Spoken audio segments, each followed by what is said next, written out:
Hi everyone, welcome to your channel. Today we'll be starting up with our next chapter, which is the organs of government, the executive. Now, in our previous videos, we have covered the legislature. Now we'll be covering up the next organ, which is the executive. So let's begin with our chapter. So if we quickly see our syllabus, सबसे पहले we need to cover the meaning of executive.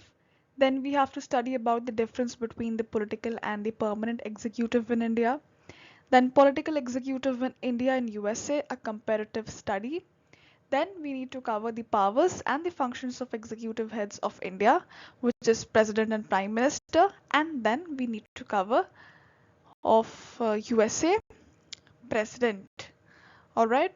So first and first thing जो हमें cover करनी है वो होता है meaning. ठीक है, तो मीनिंग ऑफ एग्जीक्यूटिव की बात करें, so executive is one of the three main organs of the government.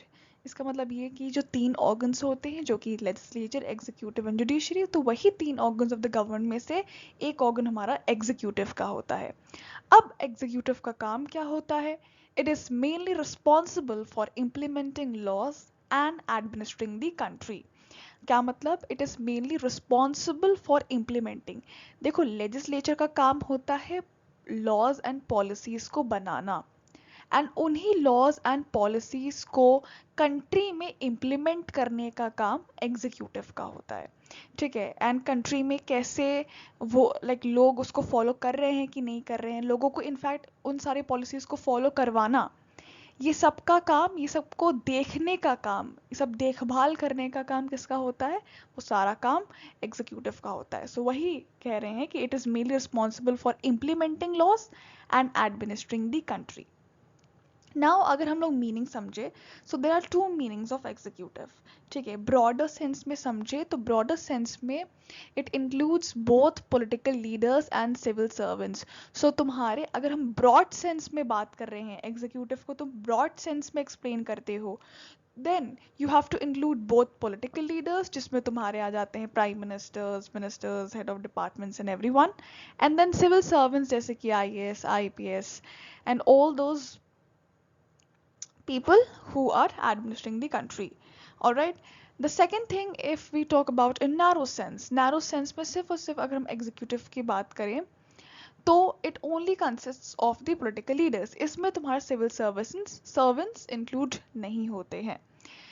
Then in modern times, the term is understood in a broad sense to include both the elected leaders and the permanent civil service, who together ensure that laws are properly implemented and administration runs smoothly.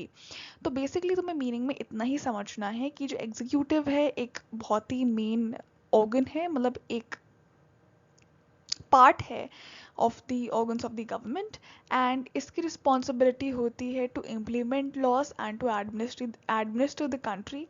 अगर हम लोग इसको दो sense में समझे, एक broad sense में समझे, सो ब्रॉड सेंस में तुम्हारा political leaders and civil servants दोनों इंक्लूड होते हैं. अगर नैरो सेंस में समझे तो then only political leaders are included.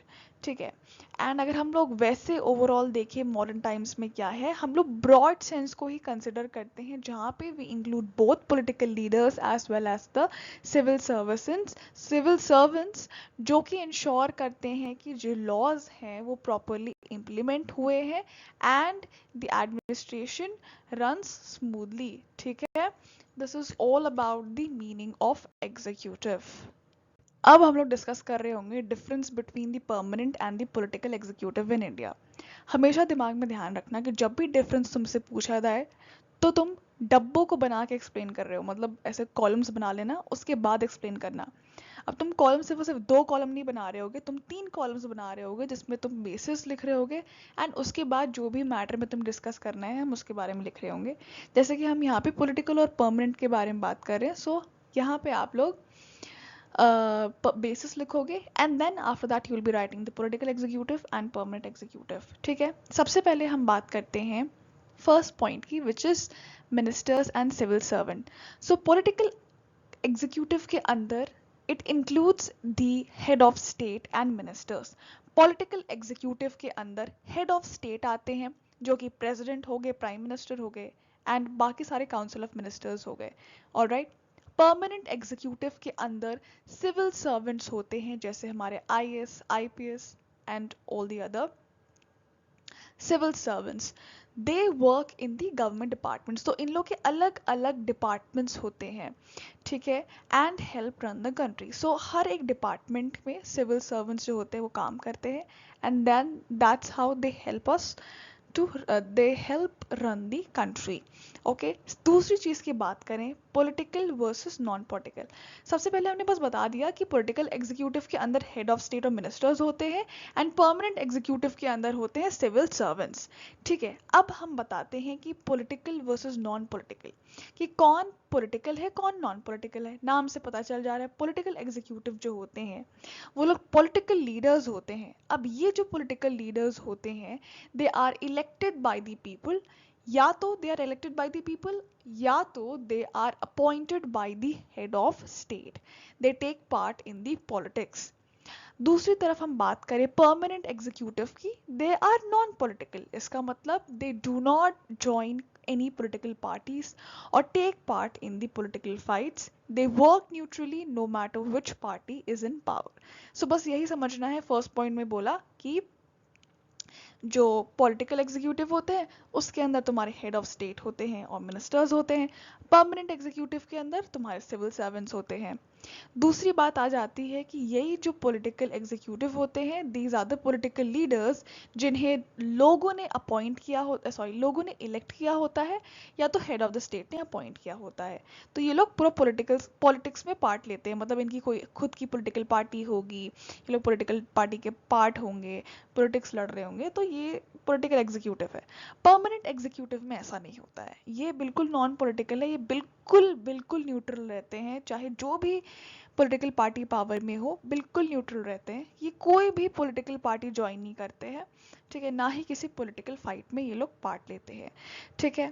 Third thing is formulation versus the implementing policies. क्या मतलब हुआ कि पॉलिटिकल एग्जीक्यूटिव जो होते हैं वो डिसाइड करते हैं पॉलिसीज को and take the main decisions. So main decision लेने का, मेन पॉलिसी बनाने का काम, जो डिसाइड करने का काम होता है कि ये पॉलिसीज हैं, ये मेन डिसीजंस हैं, ये काम होता है आपका पॉलिटिकल एग्जीक्यूटिव का। लेकिन यही पॉलिसीज को, ये सब पॉलिसीज को एडवाइस जो करते हैं वो होते हैं आपके सिविल सर्वेंट्स। जो सिविल सर्वेंट्स होते हैं वो मिनिस्टर्स को एडवाइस करते हैं कि सर ऐसा ऐसा होना है, उनको ऑप्शंस देते हैं कि सर ऐसा ऐसा हो सकता है, ठीक है, ये है, एंड देन उसके बाद they follow their orders to implement the policies. So क्या होता है कि जो तुम्हारे सिविल सर्वेंट्स होते हैं वो जाके एडवाइस करते हैं, उनको ऑप्शन सारे देते हैं पॉलिटिकल एग्जीक्यूटिव को कि सर ऐसा ऐसा हो सकता है, ऐसा ऐसा होना है। फिर फाइनली पॉलिटिकल एग्जीक्यूटिव डिसाइड कर लेता है, जो भी डिसीजन होता है वो मेन डिसीजन लेते हैं, एंड फिर ये लोग परमानेंट एग्जीक्यूटिव मतलब सिविल सर्वेंट्स को जाके ऑर्डर करते हैं कि ऐसे ऐसे इम्प्लीमेंट कर दो पॉलिसीज को।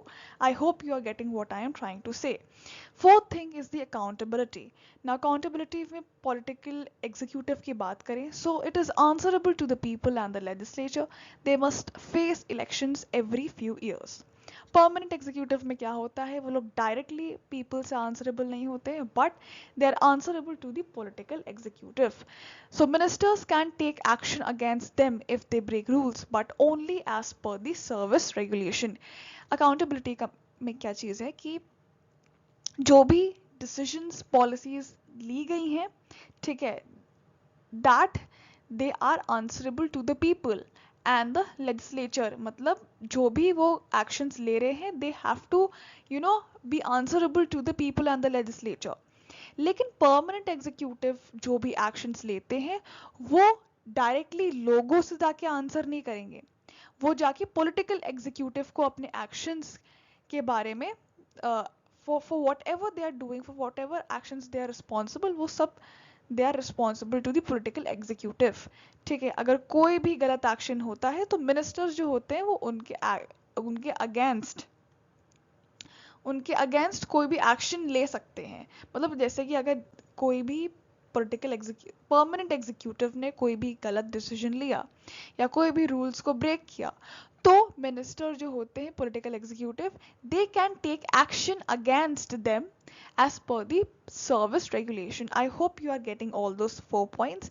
मैं बहुत हल्का ऊपर बताऊंगी, तुम्हें बस इतना ही याद रखना है कि political executive and permanent executive में, पॉलिटिकल एग्जीक्यूटिव में हेड ऑफ स्टेट होते हैं और मिनिस्टर्स होते हैं. परमानेंट एग्जीक्यूटिव में तुम्हारे सिविल सर्वेंट्स होते हैं.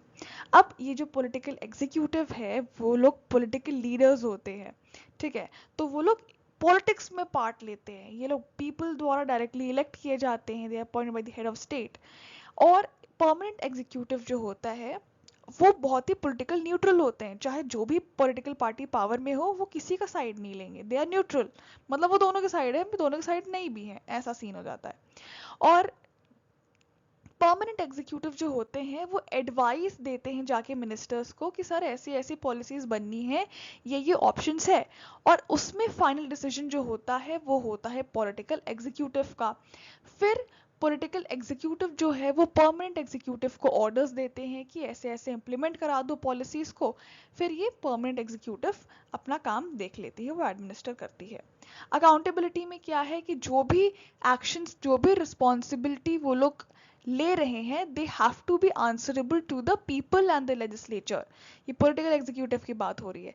लेकिन परमानेंट एग्जीक्यूटिव में क्या है कि जो भी एक्शंस, जो भी रिस्पॉन्सिबिलिटी वो लोग ले रहे हैं, they need to be answerable to the political executive, ठीक है. एंड अगर कोई भी उन्होंने रूल्स वगैरह ब्रेक कर दिए तो मिनिस्टर्स जो होते हैं they can take strict actions against them as per the service regulation. जो भी रूल्स एंड रेगुलेशंस के अकॉर्डिंग पनिशमेंट्स दी गई हैं, according to that only ministers can take action against them. So these are the 4 points.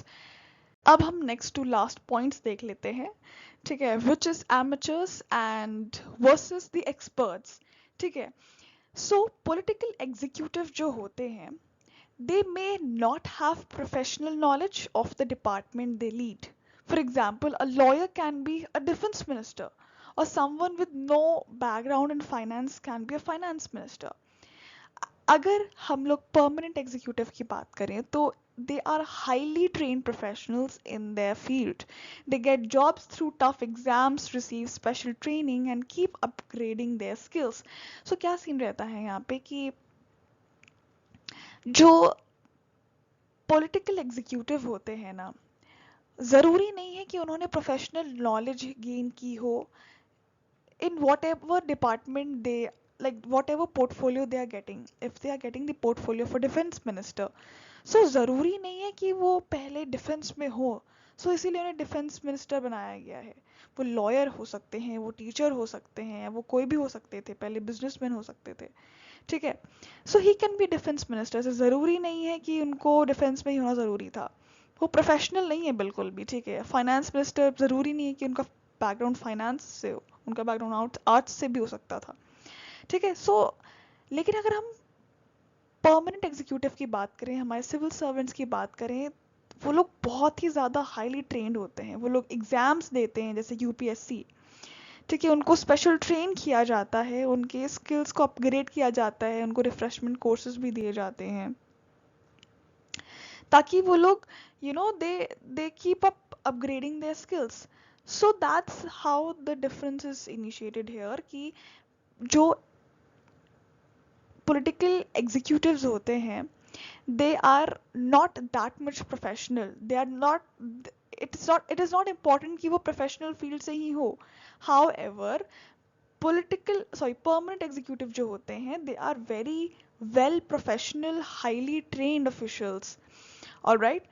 Next thing, अगर हम last point की बात करें which is tenure. So tenure में क्या है कि जो पॉलिटिकल एग्जीक्यूटिव है, they stay in power for a short period, usually 4 to 5 years, and must win elections again to continue.